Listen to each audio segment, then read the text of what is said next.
Oh, lovely. Hope everyone can hear me okay.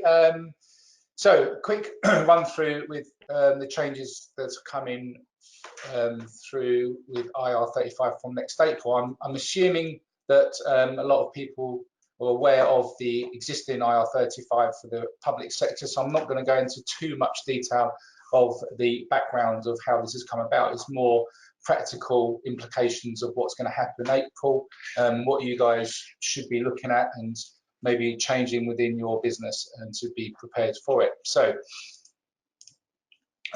just really quickly about myself, Raffingers. We're accountants based in South Woodford in Essex. We've also got a satellite office in Spitalfields in London. Work with all businesses from small startups up to large companies looking to exit. 9-partner firm with over 80 employees. We think big, core service lines are there, self-explanatory, and the sort of thing we do. Myself have over 30 years experience in accountancy and tax, do specialise in the recruitment sector. I've got quite a few 40-odd clients in the recruitment industry, ranging from the small one-man bands up to the large multinational companies. So specialise in helping them grow and obviously meet their business and personal goals that we go through every time we meet. So IR35, really quickly, the background, as you all know, this is coming in April 2020. In what format, we're still unsure because of all the research I've done. We're still not sure what the results are from the consultation that ended the end of May. There's rumours out there what's wrong with their proposals, and there's not a lot of content about what they're doing to change it. However, it will happen because, as you can see there, HMRC looking to recover £1.3 billion in lost tax within the next 4 years, which is quite a lot of money. So you can see why they're pushing this through. And as you know, the shift from responsibility is now going away from the contractor to the intermediary, i.e. the agency or the end client, to determine whether the contract is caught by IR35. So who is actually affected? So basically it's those small personal service companies, one-man band limited companies that draw money as a dividend rather than a salary, or leave the money in the company. If they don't do either of them, then they're not caught by IR35. So if they do put salaries through as normal, there's no issues, but it's really hard for you as the agent to determine what they do in their personal service company, which is why the revenue want to shift the legal and tax responsibilities away from the contractor. And also to enforce IR35 for all the small PSCs is just not feasible, and again the revenue recognise that. So this is the important bit. So you've got to determine, if you're an agent, if your end client is a medium or large business. If they are a medium or large and satisfy 2 or more of these criteria, then you are caught. And I'll discuss this a bit later, but that's who are affected. So if your contractor's working for a small local company and their turnover is below 10 million, have 20 employees, they're not caught, so nothing more needs to be done. However, you need to then go through that process to obviously assess whether they are caught. So who is liable for the new tax? So if a chain of intermediaries and contractors used to provide the service, you need to decide who needs to consider the tax and or withhold tax and national insurance. So basically, whoever is paying the contractor needs to determine whether they're caught by IR35 or not. So if it's the agent paying, they need to determine. If it's the end client paying, they need to determine and decide whether to deduct tax from the company. So that's the biggest change, is that you need to deduct tax at the basic rate, 20%, national insurance, and the big issue there is the employer's national insurance that you will need to pay to HMRC as if they were an employee. HMRC have, I'm sure most of you are aware, have put together a CEST test to to help you determine whether they are caught by IR35. And there's so much controversy regarding this test, and I'll talk about that later on. So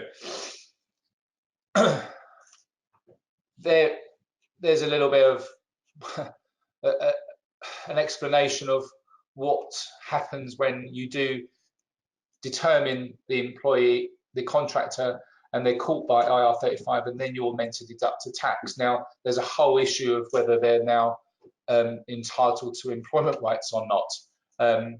Again, this has all been up for consultation, and it's changed recently that workers now get employment rights. So they are saying that if a contractor is paying, if you are deducting tax from the contractor, they're classed as a worker. That worker should then be entitled to employment rights, entitled to holiday pay, minimum wage regulations, unfair dismissal, etc., etc. So it's a very grey area, and I think this will come out more as people start getting more involved and the legislation kicks in from next April. But just be aware of that. So as well as all the tax complications and implications that you've got, you could also have employment rights for these contractors. You might be asking yourself, why the hell would they then stay as a contractor? What's the point? You might as well then put them as an employee, which again, I'll talk to shortly. That's an option a lot of companies are doing.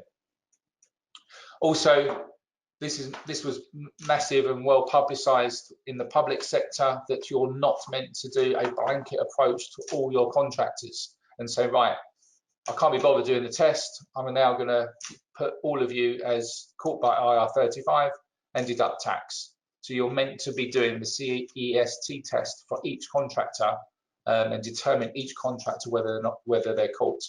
I know in the public sector, in NHS, they didn't do that. They just went through, and I think even with the BBC, they just went through, right, everyone's caught. And the big problem is there's no formal right of appeal. If they deduct the tax and you don't agree with it, there's nothing you can do. You can't go anywhere to say, no, this is not right. So that also is a massive issue for the contractor.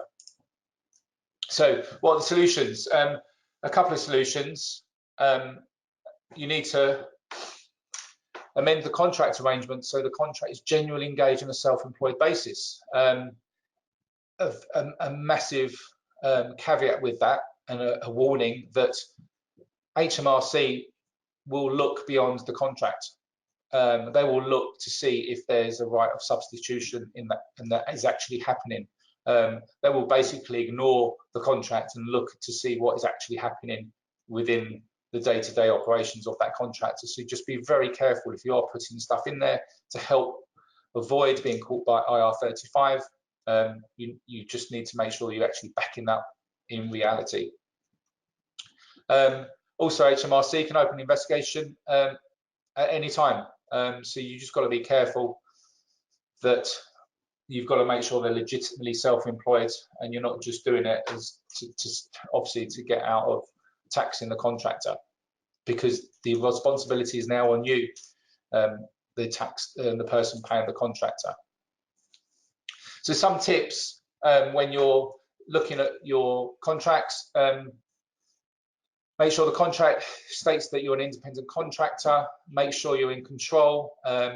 So basically the contractor decides how, when and where they actually do the work. You should also specifically reserve the right to turn down jobs you don't work for, and also prove that you have this freedom, such as email trails. So you need to back up and have proof if HMRC come knocking on your door that you've done everything and you are clearly not caught by IR35.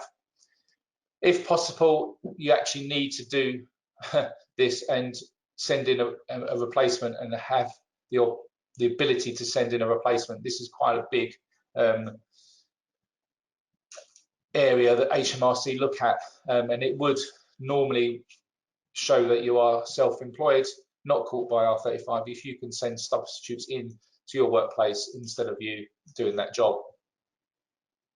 And again, it helps if you can look for other business, if you're not just working for one client. And again, it's just a pointer that you are self-employed and not caught by IR35. And also try not to get clients to give you company business cards, putting on there that you're sort of operations director and you're a contractor, or even on your website organizations chart. So you've got to try and be below the radar and separate yourself from an employee compared to a contractor. So the CEST test, the check, quite interestingly, and John Glenn told MPs recently, they continue to review and improve the CES Test before it's rolled out with enhancements during 2020. So you do need to keep an eye on that. There's the link to the test if you haven't already looked and had a go at it. It takes about 5 or 10 minutes per contractor to go through the questions, and the idea is that you obviously answer them as honestly as possible to see whether your contractor is caught by IR35, and that will give you an idea of what you need to do. It is anonymous. You can put in your details at the end of the contractor if you want to have sort of evidence if HMRC come knocking on your door. So what do you do now? This is so important that leaving this to the last minute is going to be an absolute disaster. So the reason for putting this webinar on is that you've now got, I know, 9 months to really get your house in order and actually start looking at your contractors, looking at ways that you need to improve the systems and open up dialogue with the end client. So if your end client is a small company, absolutely nothing to worry about yet. I can't believe that the small companies will not be affected in a few years' time, but at the moment, nothing to worry about. Medium or large, go through the CES test with each contractor and record your results. If caught by IR35, you have to open dialogue with the end client. So either got to review the contract or that person needs to go employed, because if you don't and you come 2020 and that contract is caught by IR35, you need to deduct tax, employees' national insurance and employers' national insurance at 13.8%. Basically, that's your margin gone if you have to pay that national insurance and you haven't then discussed it with the end client to either increase the contract amount or actually look at the contract or get them employed directly. Another option is a lot of contractors are doing is just going through umbrella companies who then take the whole responsibility. So basically a payroll bureau will then deal with it, pay the tax and have a very small margin on obviously the rates that they're charging. So that's what you have to do now. Do not leave this to the last minute. Also, finally, that HMRC are going to be really, really heavy on this. I think that they will look to the parties who are not fulfilling their duties and will then go after them for the tax if they feel that people are avoiding dealing with this. The problem is that there's no HMRC proposing this legislation without any appeal process or any fair hearing or even access to a court if you don't agree to it. So very interesting times coming. I think a lot of this will pan out once April 2020 comes into it. And I do follow Dave Chaplin from the Contractor Calculator. I'm not sure if you guys ever follow him, but there's his website. It's really good. He does blogs every other day about this, some interesting blogs and articles, and he's been lobbying contractors heavily. So if you are interested in seeing how this is panning out and what's involved and keeping a real close eye on this, then definitely follow him and follow him on social media. I do the same, and it's amazing what HMRC are trying to put through and what they're trying to do is trying to lobby against this. But one thing is for certain, this is coming in.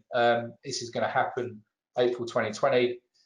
You guys need to get your house in order, look at some of your back office processes to make sure then that you're fully prepared, and where possible your contractors are outside IR35. Everything will then be as normal, but just need to be aware of what's going on. If there's any questions, then I think put them in the chat. Really, that's the end of the presentation. I know it's short and sweet, but I think it gives you a good flavour of what's coming. The idea is that once we hear back from HMRC following the consultation, if there's anything that's substantially different, we will then hold another webinar nearer the time just to then follow up this one. So then it's really clear what's happening from next April. So thanks very much for listening, and unless anyone's got anything else to add, short and sweet, and thank you.